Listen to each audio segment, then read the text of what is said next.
And welcome back to the channel where we talk about only good comics. I'm Brant, and this is Friday First. This is that series where we talk about those brand new #1 issues, new character debuts, new story arcs, and the like. And this is for books that are coming out on November 13th, 2024. So, this past week was a big week, and there was a lot of books. I did read a good amount of the #1s. I'm going to talk about 5 of those before we get into the anticipated for next week. Mostly DC, because DC put out a bunch of new books this week. So gonna check those out. And then obviously it's another big week, and there are a lot of books, so I got a lot of books to talk about this time as well, especially a couple that I'm really excited about. So a lot to dig into. No, it's been a crazy week. So we'll just we're gonna have some fun with some comic talk and just get right into that. So let's start with the recaps from last week. So like I said, I'm going to talk about 5 of the books. The first one I'm going to talk about is the Green Lantern 2024 Annual Issue 1. This was the last kind of hurrah for Joshua Williamson's run on the book. So it was kind of wrapping up things, but it was really kind of it was more of kind of a love letter to the Green Arrow family. It was more like so it was set in a little in the future. Ollie has grown a little bit older. The whole family's still living on the island. A lot of them have had kids of their own, and now he's got a bunch of like grandkids and stuff running around, and they're all wanting stories from Green Arrow about this and that. So he kind of recaps some of the things that happened with the Arrow family going forward. So it was a nice, fun read. Kind of continuing on from what happened, but not really. It was just kind of, like I said, this love letter to Green Arrow, and I thought that was a fitting way to end, and a good place to end it in that way with an annual, instead of trying to squeeze like this kind of story into like the last issue of his run. It was good to have this kind of side story that you didn't really have to get, but if you just love his run and you want to see how he kind of puts his kind of touchstone on the character to leave and go forward, that's kind of what he did here. So I enjoyed the read. So I'm definitely glad that I read it, and again, it was a nice story. Next we have from Dark Horse FML issue 1. Of course, you can probably figure out what that means. I'm sure that's what it stands for.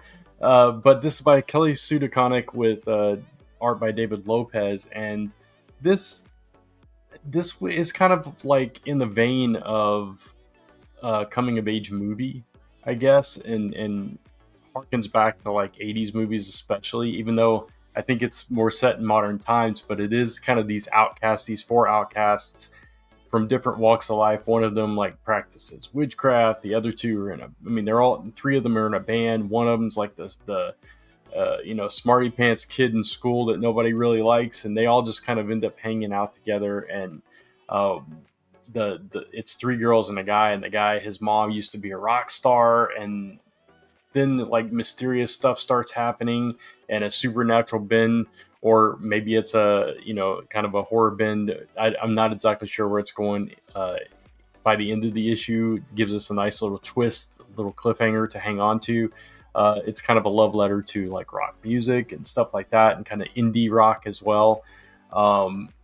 There was some nice little touches with the art where it almost looked like they cut out like notebook paper and like pasted it onto the page.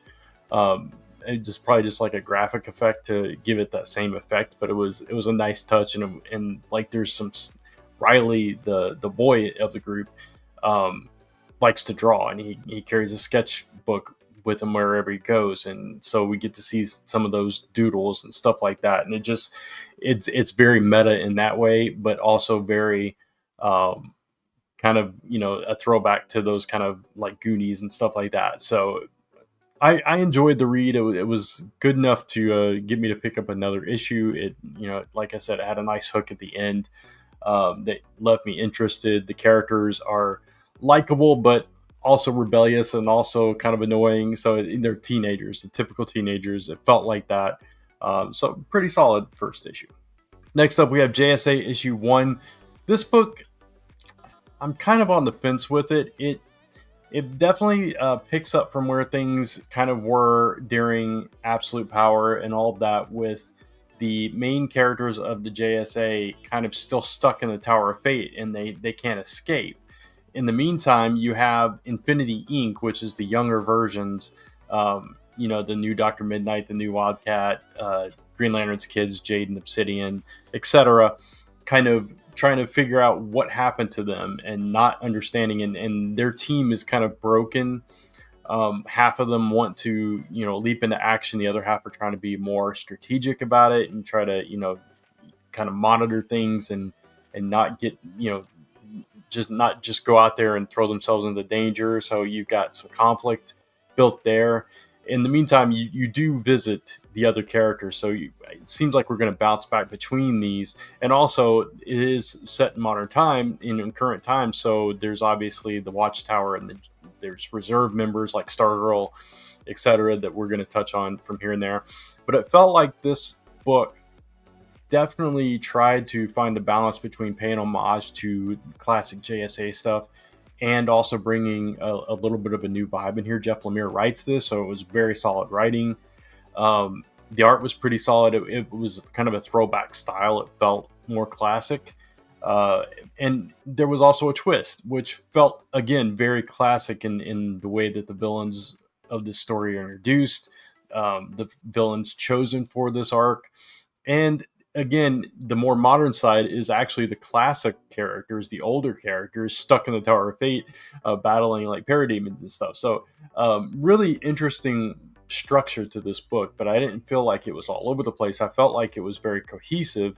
It was just telling multiple stories within the context of this first issue, and it introduced a lot of threads, but they weren't hard to follow. So I thought this was a pretty good first issue. And it's definitely got me interested. The only reason I'm on the fence is because I read so many books and I'm not super connected to a lot of these characters. So I just don't know if in the long run I'm going to stick with this book. JSA is always one of those books for me, because they are the older characters that I didn't follow because I was a Marvel guy. So it's always a little harder for me to get into JSA unless it is some of the newer characters. So I was kind of thankful that we did still include like the Infinity Inc. characters. So we'll see where it goes going forward.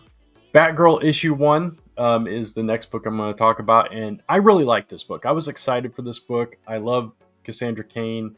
I love her relationship with Lady Shiva, her mom, and we kind of explored that. We definitely got the Cassie vibe here, where she's, picking up on the little things. She's like super intuitive, super observant, and she's like picking up on little like gestures and mannerisms and reading Lady Shiva, and ultimately she decides, hey, maybe she's telling the truth and we are in danger, and there's like this cult kind of hunting them down for some reason, which we don't know, so there's a mystery involved with that. You can never really trust Lady Shiva, but right now Batgirl's kind of have to kind of have her mom's back in this, and so we get to see them the two of them kind of have a war of words, as little as Cassandra speaks anyway. So we have them have a war of words, have them butting heads, but at the same time kind of having each other's back because they're still family, it's that kind of thing. So I thought this was a really good first issue. I'm excited to continue reading this book. I will pick this up just because I love Cassandra Cain so much. So yeah, I'm excited for this one going forward. And finally, we have Absolute Superman issue 1. This was, for me, this was better than Absolute Wonder Woman, but not quite as good as Absolute Batman, but still a really enjoyable read. This was, I did a short video about this on TikTok if you want to go check it out. But basically, this is a version of Superman that was not raised by the Kents, that was raised a little bit on Krypton before it exploded. His parents took a very different path. Instead of becoming the Science Guild, they became the Labor Guild because their ideas were too radical for the rest of the Kryptonians. So they kind of became the underlings, the ousted. They're, under heel basically, and their opinions don't matter. They're the workforce. They're the labor force. So they became very blue collar. So it was really interesting that it's kind of the same upbringing that he got on Earth, but on Krypton instead. So he still had those values placed in him, but instead of by John and Martha Kent, it was by Jor-El and Laura that he got this instilled in him before he got sent to Earth. But now, because he didn't have that upbringing on Earth and the Kents aren't in the picture, he's still learning how Earth operates and works, and he's working from the shadows like Batman would.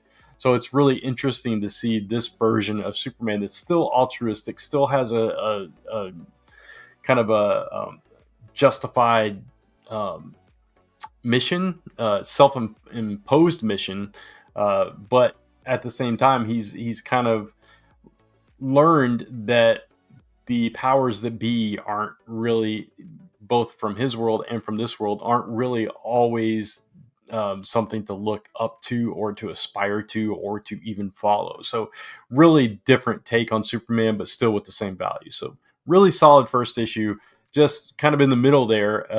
I hope it gets a little bit stronger as we kind of, flesh out some more characters and flesh out Superman, because we didn't really get a whole lot of character growth here. We got some for Jor-El and Laura when we flash back to Krypton, and that was more of the character work that I was looking for. So hopefully we'll get more of that going forward for Superman. But that's it for the recap. So let's get into the books that are coming out next week. All right, we're going to start with 5 honorable mentions. This one is the first one just because, and I was just talking about the Absolute books, Absolute Batman Noir edition. This is a black and white edition of issue 1 that has already come out, so I just wanted to throw it out there. If you're a collector and you like to get these Noir editions, this is available. Next we have Radiant Black. Again, this is a book that was already out. This is issue 30 Ultimate Edition, and this is combining 30 and 30.5 into one oversized book. So if you missed the end of the Catalyst War and you want to get the full story in one big issue, you can do that with this one. Next, we have Star Trek Lower Decks issue 1. I've never seen the show, but I definitely wanted to shout this out. If you are a fan of the show, that issue 1 of the comic is now coming out. Wind, The Power of the Blood issue 1. I fell off of the first series of this. I read like the first 2 issues and then I kind of fell off of it. It's just one of those books that kind of fell by the wayside because I have to read other books for the live show every week. But I did enjoy what I did read. So if you were a fan of the Wind series, I wanted to make you aware that there is a new miniseries out featuring the character from Boom Studios. And the last shout out is X-O Manowar Resurgence. This is a Resurgence tie-in. I don't know if this is a one-shot or a mini. X-O is not my favorite character in the Valiant universe, so I don't tend to read a lot of X-O. But if he is yours, definitely go check this out, especially if you're enjoying the Resurgence event. All right, so let's get into those rated books. So first up from Mad Cave Studios, we have String issue number 1. Sorry, scroll bar got away from me there. All right, I'll show the cover real quick because it's not showing it very well. This is written by Paul Tobin with art by Carlos Olivares, and this was an interesting concept. This character, Yoon Suk Nimgung, she's Korean American, and she has this ability where she can see these strings, 2 different types. She can see them between like sexual partners, so she can kind of, tell if somebody's cheating or, this or that, kind of help in that way. Or she can see a murderer string, connected to their victim. And so these are the 2 kind of strings, is dark black and blue. So she sees these 2 strings between different types of people. The twist in this story is that she sees a black string, which is the murder string, tied to herself. And so now she has a murder mystery. She's got to solve her own murder before that happens. So I thought that was a really interesting and clever concept, and it could be a lot of fun. I'm not super familiar with the artist. Paul Tobin's work I have read here and there, but I'm going to give this one a potentially good just because it does sound like a really cool concept, and Mad Cave has been killing it lately. So we'll see what this one has in store, though. Next up from Dark Horse is Arcbound issue 1. This is written by Scott Snyder, but it's developed by Tom Hardy, the actor from Venom, etc., Many Thing, Mad Max. So that's pretty interesting. I guess he's co-writing as well. Also Frank Thierry. Art is by Ryan Smallman. And this is a post-apocalyptic kind of wasteland, American wasteland or Earth wasteland, and it's kind of it says it's they're exploring what truly means to be human in a world where the boundaries of technology and identity blur. So it's kind of again one of those post-human, maybe post-apocalyptic kind of uh, cyberpunkish a little bit, maybe. I'm not exactly sure. But I'm kind of on the fence with this. Some of Scott Snyder's indie stuff isn't for me. Some of it really is. So it's kind of a toss up there. But I am a fan of Tom Hardy's. I like his work. So I'm curious to see what he does with a comic and with the superstardom in the comic world of Scott Snyder as well. So two superstars working together from different mediums. I think is pretty cool whenever that happens. So I'm giving this one a possibly good. I'm gonna try out the first issue, see if it's my thing or not. The art looks interesting. I like post-apocalyptic stuff, so we'll see what happens. Next up is Black Lightning issue 1, the latest all-in series from DC, and this is written by Brandon Thomas with art by Fico Azio. I really like Fico's art, so I know the art's going to be strong. Brandon Thomas, I know I've read Brandon's work before, but I don't remember what that was, so I'm not super familiar with what he's written, so I'm not sure about that. But I do like the Black Lightning character. I always try a new Black Lightning series. I don't think they've really known what to do with the character, and he's just kind of thrown here and there. But now we're getting back to like the basics. It's him and his family, Jefferson, Anissa, and it looks like there's going to be some problem with Thunder's powers, and this version of Black Lightning, he's kind of the Justice League's outreach guy. So he's working with the younger talent, the new members of the Justice League, and trying to help them harness their powers or whatever that the case may be. So it's kind of more of an academy thing.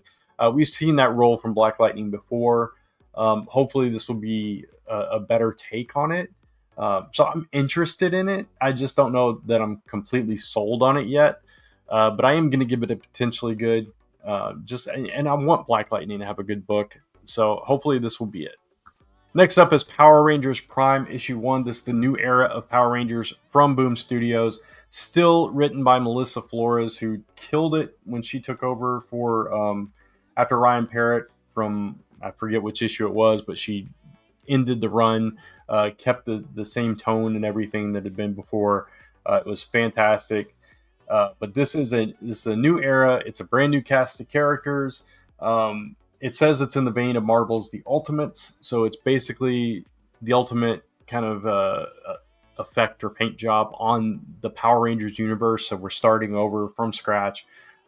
We're going back to Angel Grove University, and it's going to be interesting seeing someone that wrote like such a good chunk of the previous run that was an iconic run for Power Rangers that brought in a lot of non-fans like myself into the franchise, taking this with the Ultimate Comics approach, and exploring it with new characters and kind of building the franchise from there. I think it's going to be really interesting, but because it's new characters and it's a new version of this world, I'm not going to give it a positively good as much as I kind of want to.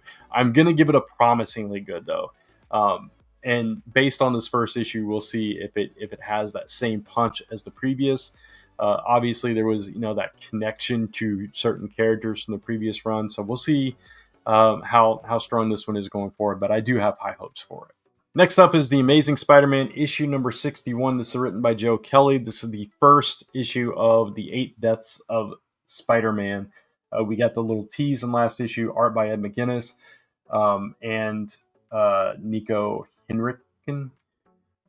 I probably mispronounced that, or apologize for that. But anyway, this is the first issue of where Spider-Man gets this new suit from Doctor Doom, and he's put through these trials because Doom has this mission that he wants Spider-Man to go. So he's putting him through all these tests, and he gets multiple deaths because of this, because it's a magic-powered suit. And we're going to see how Spider-Man does with 8 extra lives and all this stuff. It's an interesting concept. I don't know that little preview we got last issue sold me completely on the story yet, but I do like Joe Kelly's writing, so we'll see going forward. I didn't love the last arc of Spider-Man. This one seems a little bit more promising, so I'm going to give this one a potentially good and have my fingers crossed all the way through it. Next up, we have Psylock issue number 1 from Marvel. This is written by Alyssa Wong with art by Vincenzo Caratu. So really strong creative team. I really like Vincenzo's artwork, and Alyssa's a pretty solid writer. And I love Psylock. I love the character of Psylock. I've loved Psylock since the 90s. This version of Psylock is spinning out of X-Men, but going into the underbelly of Marvel, dealing with different threats and protecting mutants. Carving out her own place in a world that would rather see her under control. So I think that's interesting. We've seen some developments with Psylock since Krakoa, relationship stuff, and kind of dealing with personal trauma and that kind of thing. So I imagine we're going to continue exploring that here, and I think that could be a strong direction for Psylock.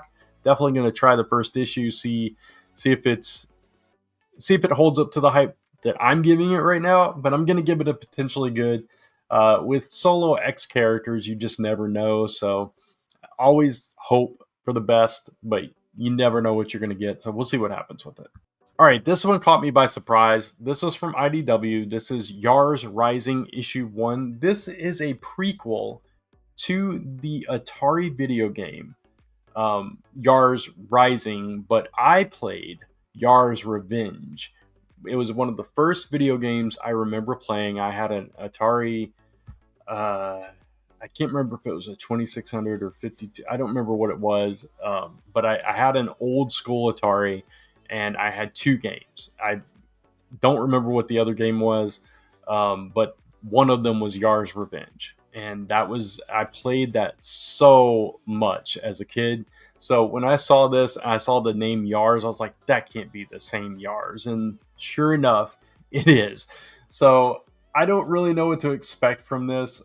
It's written by Adam Tierney and art by Ashley Hetrick and Eli Bruni and Aurora Mano. So I don't know if it's an anthology, if there's like short stories or what it is. But it's interesting. Either way, it says computer hacker Emi Kimura and her friends must deal with a job gone wrong on their home turf. And then it says it's pretty cool. So not much to go on here. The art is very, anime style art, which is fitting. So I'm just really curious about this because of my history with the video game. So I'm giving this one a possibly good. And I am going to check it out just for fun. So we'll see. But with that, let's get to the book that I am most anticipating of all. And that is G.I. Joe issue number 1 from Image Comics, Skybound. It's finally here. We've had 4 miniseries. We've had Transformers. We've had Void Rivals. And now we finally get to G.I. Joe. I have been a G.I. Joe fan since I was 6 years old. In my Easter basket, I'm maybe giving away my age here, but in my Easter basket, my birthday's in March, so Easter is right after my birthday. So in my Easter basket, right after I turned 6 years old, I got my first 2 G.I. Joe figures. It was Torch from the Dreadnoks and Bazooka. Those were my 2 first G.I. Joe figures ever. My third one, I believe, was Cobra Commander, and then from there on, I would get an allowance. I would get $5 allowance, and I would go to the store every single week. We had a few department stores. We had Kmart, and then we had a couple of local ones. One was called Hills, and one was called Hex. And I would go to one of those. Hex had like an entire aisle just dedicated to G.I. Joe. It was just all G.I. Joe stuff. So I would get $5 a week for like doing chores around the house, taking trash out, this and that. And I would go spend it on a G.I. Joe figure because they were like $2-3. So back then, now they're like 20, 25. But yeah, that was my childhood. I love GI Joe. I got so addicted to the action figures, to the cartoons, to later on the movies, even as bad as they were. And the comics, of course, when I discovered the comics when I was 13, I fell in love with GI Joe even more. And I started getting all kinds of back issues. That's like one of the collections that I will never get rid of, is my GI Joe collection. I have issues. I have most of the run from issue like the mid 30s up through the end of the original Marvel run. I'm missing a few issues here and there, but I have most of that run from that point forward. So, and hopefully eventually I'll be able to fill in the rest of that. We'll see. But yeah, and I read a lot of the IDW run, and I'm still picking up the Larry Hama run and the whole continuous run. I love GI Joe. I can't stress that enough. My background says it all as well. So anyway, I've been so excited about this book, and there's no way that this is not getting a positively good from me. But anyway, if you've read the miniseries leading up to this, you know how the formation of G.I. Joe kind of came about a little bit. So we're picking up those threads, especially from the Duke series and the Cobra Commander series, obviously. So Duke, Conrad Hauser, he's assembling this special force to get together to battle this mysterious Cobra, which kind of came together throughout the other books. We saw little threads of it here and there. Ultimately, we saw Destro, the Crimson Twins, and Cobra Commander kind of come together at the end of the Destro miniseries. So we see where all the players are at, and some of them are in unexpected places, like Baroness on the G.I. Joe team. That's completely unexpected. We'll see where that goes. But also, it mentions the Autobots and Decepticons. They've had interactions. The Energon, energy source is powering the Cobra weapons, so we're going to see how that all ties in together as well. This is written by Joshua Williamson, whose writing I love. Tom Riley does the art, who did the art for the Duke series, I believe, as well. So to say I'm excited about this is the understatement of the year. Absolutely, positively good for me. There's no way this book's going to be bad. And this is my most anticipated book of the entire week. So that's that. So with that said, all that's left now is to talk about the other books that I'm anticipating that are not first issues. If you're new to this show, this is kind of what I do. This is the rundown. I recap some books from the previous week. I then do the first issues for the following week, and then I also share really briefly some other books that I'm anticipating that are coming out next week. So that's what these are. There are 8 books on this list. First up, we have Multiversus Collision Detected, issue number 5. I don't know how many issues this series is, maybe 6, but it's been fun. It's, the Warner Brothers characters. It's like Steven Universe. It's Scooby-Doo. It's the DC characters, all, colliding in kind of a prequel thing to the video game. It's just been a fun adventure book. Space Ghost number 7 is from Dynamite Entertainment. It's been a really solid series so far. This is written by David Pepos with art by Jonathan Lau. And it's kind of the origin story of how Space Ghost and the kids came together. We've had some serious stuff happen in this book so far. And now they get transported or trapped on this mysterious jungle planet in this issue. So that should be fun. Deadpool number 8. Deadpool died a couple issues ago, and his daughters, his actual human daughter and his symbiote daughter that was kind of born out of his chest in a previous arc, are kind of picking up the mantle and still trying to figure out a way to bring their dad back. So this has been a surprisingly fun series, probably the best Deadpool series I've ever read. Green Lantern number 17. Jeremy Adams is killing it on this book, picking up. It's the same creative team from pre-DC All In, and now the Green Lanterns are kind of back in power. They're kind of picking up the pieces and all this stuff. In this issue, Hal Jordan and John Stewart are mounting defense against the United Planets, who are still trying to fool the universe into thinking that they're not Durlans or whatever the race is called. Star Sapphire is in the mix now. Just a really good series. The Domain issue number 5. This is the spinoff from Public Domain, featuring the 3 characters that share this alien tech and each have superpowers, but only one of them can have superpowers at a time. They have everybody against them. This is written by Chip Zdarsky. So now there's enemies all around. This is kind of like the epic battle with everybody kind of colliding, and they're trying to save their planet from an alien invasion in the meantime. Transformers number 14, we get the fate of Starscream in this issue. So last issue, we saw that he's still alive, and we got a little flashback, and now we're going to see what happens with him going forward. Uncanny X-Men number 5. They've been battling this Sarah Gaunt, and now the brutal conclusion to this first arc is here. So we're going to see how this all plays out. And finally, Absolute Batman issue number 2. I mentioned it's my favorite of the Absolute books so far. It was a really interesting take on Bruce Wayne that didn't have all the advantages. His, one parent, both his parents were had different professions than the traditional origin. One parent lived, so his upbringing was a little bit different. His friend group is a lot different.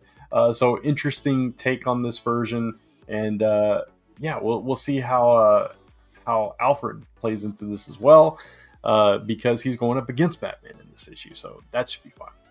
But that's it. That's all the books I got to talk about this week. I hope you enjoyed it. If you did, please give it a thumbs up, because it really does help the channel. And leave a comment. I'd love to hear from you. Thank you to everyone that has been leaving comments. I will reply to those soon. And share it, of course.